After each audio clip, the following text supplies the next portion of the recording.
Get what? The night in the North Pacific when I had taken off in the early morning with John Ford to administer a plane commander's check. And we went up near Kamchatka, and he was screwing everything up as far as fuel economy and the track we should take between the various Soviet ships that we were trying to surveil. And in addition, he was not managing his fuel correctly. And I made the terrible mistake of allowing him, though we should be arriving back on top of Adak with 21,000 pounds of fuel, I let him get down to 18,000 to illustrate the point that he was not qualified to be an aircraft commander because he was not able to keep the entire tactical picture in mind and so forth.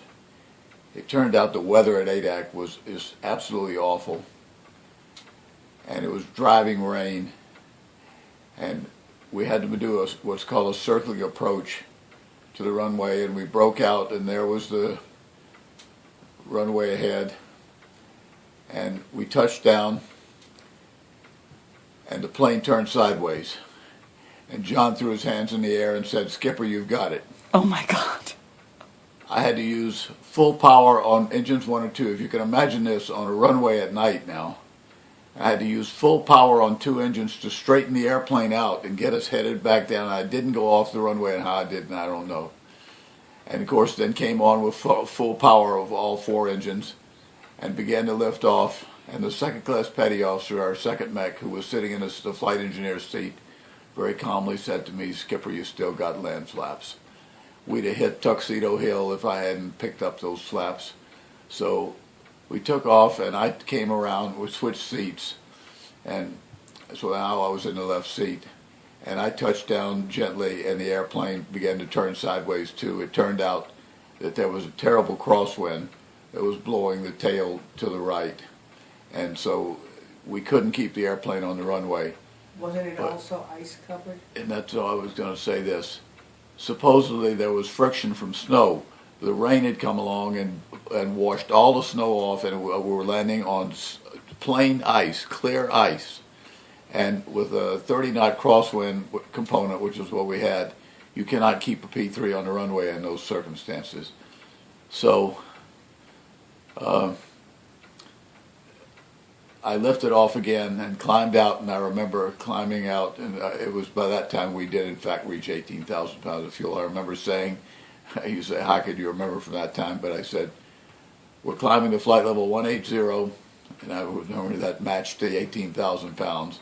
That means 18,000 feet, by the way. And proceeding directly to Elmendorf, get me clearance. Next voice was my squadron safety officer saying, "Skipper, they just lost an airplane at Elmendorf. The visibility is, the ceiling is 200 feet, the visibility is less than a quarter of a mile." So what does that mean? They lost an airplane? The airplane had crashed? crashed at Elmendorf, so, which is 1,000 miles, and was my alternate. That time, first class petty officer came up on the radio, and he said, "I think we have Cold Harbor or Cold Bay, whichever one it is, and they're reporting ceiling unlimited, visibility visibility of 100 miles." And so I said, "Clear me there." So we then flew there, and sure enough, at 100 miles on the TACAN, we picked up the rotating beacon at Cold Harbor, Cold Bay, and now shot the approach, and so I'm on final for landing, making the final turn for landing.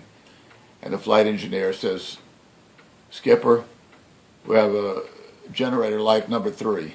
You're supposed to shut down the engine then." So now I'm going to land on another ice-covered runway with 3 engines, which is certainly doable, but I didn't want it. And the first thing I said was, "Look, let me tell you what's happening." And I explained it, and I said, "We're getting a sensor malfunction that is not a generator malfunction.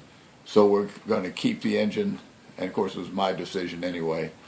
So yes, that night I did not now have another emergency and another. Of course, we were dead tired, exhausted. It had been like 15 hours in the air or something by this time. A very long time. Anyway, that's when I said, you know, knowing the systems exceedingly well can be very important. Anyway, that matches the Buzz Aldrin story. Doing this, going to the